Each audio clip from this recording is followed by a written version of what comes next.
Doc on the Run. We help injured runners run.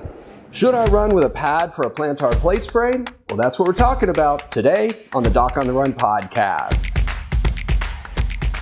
Today's episode actually comes from a question sent in by Melissa. Now, she signed up for the Plantar Plate Masterclass, and she asked a very specific question, and she wanted to know, should I use a pad if I have a plantar plate sprain? So if you have a plantar plate injury where you have a little bit of pain and discomfort on the bottom of the foot at the base of the second toe, and you were told it's a plantar plate sprain, or one of your buddies told you that it's probably a plantar plate sprain, well, you might want to do a couple of things. Number one, reduce the pressure, reduce the stress to that little ligament so it can heal faster and you can get back to running. Now, one of the ways that you can reduce both the pressure and the strain is to remove the amount of pressure underneath it. Well, one way to do that is crutches. Obviously, that's not really helpful for most people, but sometimes if you use a pad and you put it in your shoe insert and you put it in the right place, you can actually dramatically reduce the amount of direct pressure, the amount of strain, and the amount of stress on that ligament, and we know that that can help speed up the healing. The trick with a pad is a couple of things. Number one, you have to make sure that it is in the right place. If it is in the right place, it will reduce the stress to the plantar plate ligament. If it is in the wrong place, it will actually make it worse.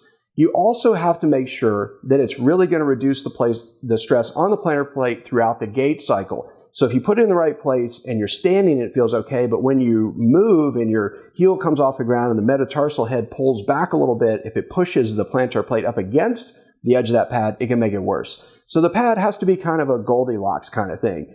Not too thick, not too thin, not too far back, not too far forward. It's got to be in the right place, and it's got to be kind of perfect for it to work right. That's part of what I show you how to do exactly where to put it, how to tell where to put it, all that kind of stuff in the plantar plate sprain course for runners, but it's a great question. Now, you've also got to make sure that the pad's not going to damage anything else. If you make the pad too thick or you put it in an area where it puts too much stress and strain on different areas, you could potentially actually get a stress fracture in a different metatarsal. I also explained that to you in the course, but you've got to understand that. And, many times if a doctor puts the pad in your shoe for you, presumably it's in the right place because the doctor did it, but they may warn you, don't go run on this because it may put too much stress and strain on the other structures and cause a different injury. Now, if you want to learn more about plantar plate injuries, specifically about runners, well, come check out the Plantar Plate Masterclass. And this is the same one that Melissa was watching when she came up with this question and wanted a little more detail on one of the topics in that talk. Now, this is a presentation that I created for you. It's about half an hour in length, and we take a deep dive into all of the things you really ought to think about if you have a plantar plate injury and you want to get back to running as quickly as possible. And if you sign up for it, you will also get on a list. So you will get notified whenever I'm going to do a live Q&A where you can come and ask me your specific questions about plantar plate injuries specifically and how they apply to runners. Now, if you want to check it out, it's free. Go to docontherun.com/plantar plate masterclass, and I'll see you there.